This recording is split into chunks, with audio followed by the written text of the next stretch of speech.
안녕하세요, 피로큐입니다. 요즘 많이 화제가 되는 폰이죠. 갤럭시 G 폴드 7입니다. 제가 이번에 월요일에 받고 세팅하고 잠깐 만져보고 느낀 점과 그동안 아이폰을 사용하다가 이번에 갤럭시로 넘어가게 된 이유 등을 말씀드리는 자리를 가져볼까 합니다. 이번에 정말 얇고 가볍게 나왔죠. 폴드에 관심이 없었는데 이번 폴드 7은 실물을 안 볼 수 없게 잘 나온 것 같아서 매장에서 만져보고 바로 사전 예약을 질러버렸어요. 펼쳤을 때는 진짜 얇고 접어서도 일반 빠양폰과 거의 흡사해서 굳이 안 펴도 일상적인 사용이 가능하고 펼쳐서 콘텐츠를 소비한다든지 멀티태스킹을 한다든지 하면 되겠죠. 외관을 살펴볼게요. 이미 다른 영상들 많이 보셨을 거라 생각되는데요. 블랙, 실버, 화이트 중에 저는 개인적으로 화이트가 꼭 사고 싶었는데 화이트를 기본으로 내줄 때가 거의 없더라고요. 삼성 놈들이. 그래서 차선으로 실버를 골랐습니다. 뭐 밝은 실버는 아니고 살짝 어두운데 영상이랑 실물 색깔이 거의 비슷할 거예요. 폴드 6 실버보단 밝은 것 같아요. 얇은데 카메라가 더 좋아지다 보니까 카툭티가 정말 심해서 일반적으로 눕힌 채 누르면 심하게 덜렁거려요. 이 상태로 타이핑 치는 게 좀 힘들더라고요, 저는. 아이폰 15 프로 맥스를 쓰다가 이번에 폴드 7로 넘어왔는데요. 아이폰 전엔 갤럭시 폴드 3, 플립 4, 울트라 23, 24 그리고 뭐 20 울트라 정도 꾸준히 사용했었습니다. 그 중에 폴드 3는 금방 처분을 했던 이유가 전면으로는 타이핑을 하기가 너무너무 힘들어서 결국 펼쳐서 쓰게 됐는데요. 이게 아마 이 정도 줄었을 거예요. 전면 가로폭이 너무 좁고 무게도 많이 나가고 두께도 두껍고요. 옐로우 이렇게 이만큼의 공간으로 이제 타자를 치는데 오타도 너무 많이 나서 너무 불편했거든요. 그 뒤로 폴드 쪽은 아예 쳐다도 안 봤고요. 그런데 이번 폴드 7은 전면에서도 충분한 타이핑이 가능하더라고요.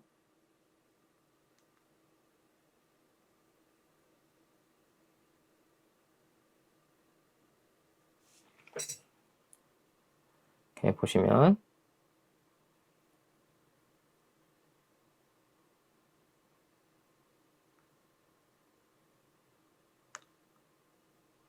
오타는 가끔 나긴 해요. 오타는 아이폰으로 쓸 때도 오타가 정말 많이 났었는데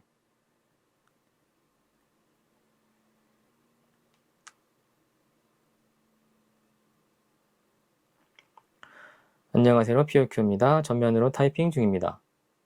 이건 삼성 기본 키보드입니다. 이게 손가락 이게 살이 많다 보니까 이게 자꾸 밑에 게 눌러지는 것 같은데 이게 영상 찍으면서 하니까 오타가 더 많이 나는데 평소에는 이 정도까지 안 나고요. 저는 이 정도로 충분히 만족하다고 생각이 됩니다. 그리고 펼칠 때 이게 너무 얇아서 얇고 미끄러다 보니까 이게 펼치기가 되게 힘들어요. 그래서 케이스 씌우면 좀 나아요. 이렇게 그냥 이게 되게 힘들거든요. 그래서 차라리 이렇게 여는 게 이렇게나 이렇게 하는 게 되게 쉬운데 그렇게 되면 그때 여기랑 여기가 조금 까질 위험이 있지 않을까? 그 생각은 들긴 해요. 그래서 이렇게 여기는 좀 많이 힘들고 이렇게 하면 되게 잘 열리거든요. 저는 그래서 이번에 케이스를 샀는데 이렇게 전면은 없이 후면만 쓰려고 후면 케이스만 샀거든요. 여기 이렇게 힌지 보호되고 여기 마그네틱 있고 이 정도만 쓰는 게 충분하지 않나 싶어요. 이렇게 하면은 후면 측면 힌지 보호되고요. 이번에 7에서 많은 펀치홀이죠. 특허 때문이라는 소문도 있는데 정확한 건지 모르겠지만 이번에 BOE와 소송해서 승소해서 폴드 8에는 다시 UDC가 돌아올 것 같은 느낌이고요. 그리고 S펜도 분명 다시 돌아와서 폴드 8이 완전체가 될 것 같은 생각입니다만 못 참고 폴드 7을 샀죠. 그래서 이 펀치홀과 S펜 두 개만 빼면 거의 완벽한 폴드가 아닐까 싶습니다. 그리고 이번에 갤럭시 생태계로 넘어오면서 워치8 43mm와 버즈를 같이 구매했습니다. 그래서 워치 8 버즈. 이 시기에 그래서 버즈 3가 나온 지가 좀 됐죠. 초에 25 나올 때 나왔으니까. 그래서 지금 프로를 사기엔 좀 과한 것 같아서 일반으로 구매를 했고요. 버즈 3 프로와 일반형의 차이는 크게 보면은 커널과 오픈의 차이고 다른 소선 차이도 있죠. 네, 이거말로도 충분하지 않았나 싶어요. 저는 근데 원래는 커널형을 좋아하는데 커널형 좀 쓰다가 귀가 약간 웨이도염 이게 걸린 것 같아서 그 이후로는 커널형을 못 쓰겠더라고요. 그래서 계속 오픈형만 쓰는데 오픈형이 이제 좀 약간 뭐 사운드 쪽에서 좀 손해 보긴 하는데 좀 답답하지가 않아서 좋은 것 같고요. 워치가 많이 이뻐졌더라고요. 이게 지금 케이스를 씌운 상태인데 워치도 이제 화이트 뒷면 화이트인데 여기 다 실버죠. 울트라는 여기가 화이트였나? 그런데 그 컬러 화이트 컬러가 이렇게 막 이쁘진 않다는 얘기가 있어요. 어쨌든 일반 워치만으로 충분한 것 같아요. 하지만 이 폴드가 좀만 더 쌌어도 이거랑 이거는 제일 비싼 거를 샀을 텐데 아쉬운 점은 있습니다. 그리고 이제 제가 아이폰 쓰다가 갤럭시로 넘어온 이야기를 해볼게요. 앞서 말씀드렸다시피 꾸준히 저는 갤럭시만 쓰다가 아이폰 15 프맥을 출시할 때도 아니고 시즌 중간 정도 넘어왔을 때 그냥 충동 구매했습니다. 쿠팡으로. 그 이후에 애플워치, 아이패드 프로, 아이패드 미니, 맥북 에어, 맥미니 등을 쉴 새 없이 사입겠고요. 그게 한 1년 3개월 안에 다 지른 거였어요. 그래서 이거는 이제 지금부터 말씀드린 거 다 제 개인적인 생각입니다. 애플의 가장 큰 장점은 애플 생태계라고 생각해요. 그래서 아이폰과 워치만 쓴다면 사실 그 생태계를 거의 누릴 일이 없기 때문에 솔직히 굳이라는 생각은 들었어요. 그것 빼곤 아이폰이 갤럭시보다 거의 모든 게 불편했습니다. 근데 그게 한국 한정일 수도 있어요. 그리고 물론 제 한정일 수도 있고요.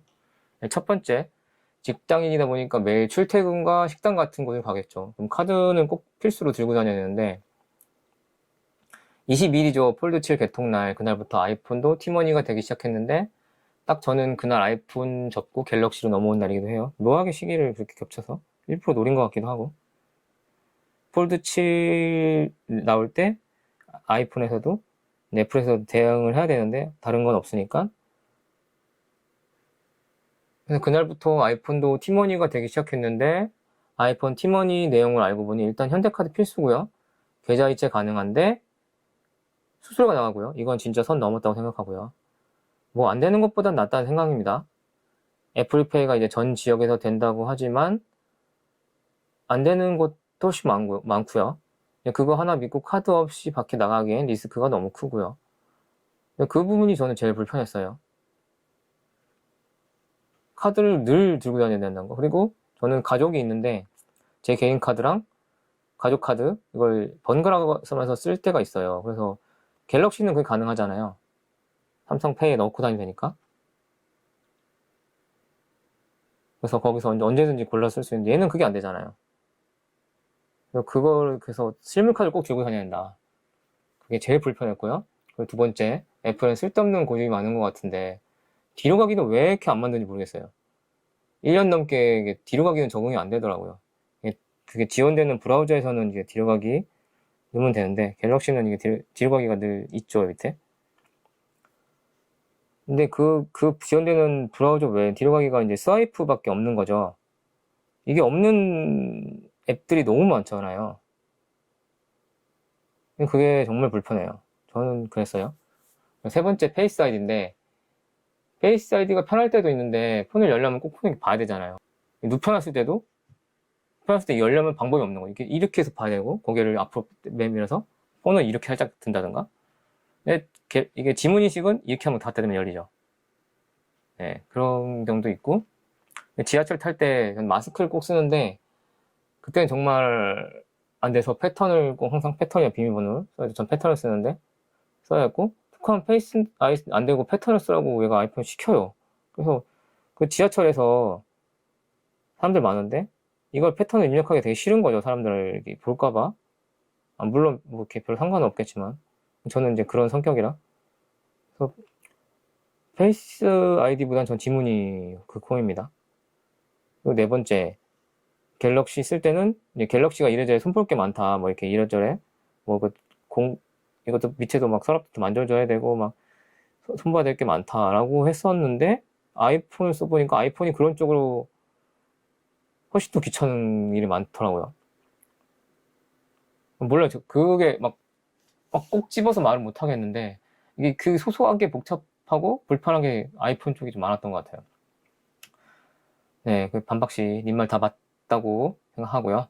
네, 그 외에 좋았던 점은 몇 개 있는데 생태계가 정말 기가 막히고 처음에 말씀드렸다시피 애플은 이제 iOS 단일이다 보니까 이게 갤럭시는 이것저것 되게 많잖아요. 근데 아이폰 하나다 보니까 액세서리 쪽이 정말 좋은 게 많죠. 그리고 맥세이프 생태계도 좋은 거 같고 액세서리는 정말 이 갤럭시 안드로이드 쪽에서 이 애플을 따라잡기는 좀 아직까지도 이게 몇 년 지났는데 아직까지도 좀 힘든 것 같고요.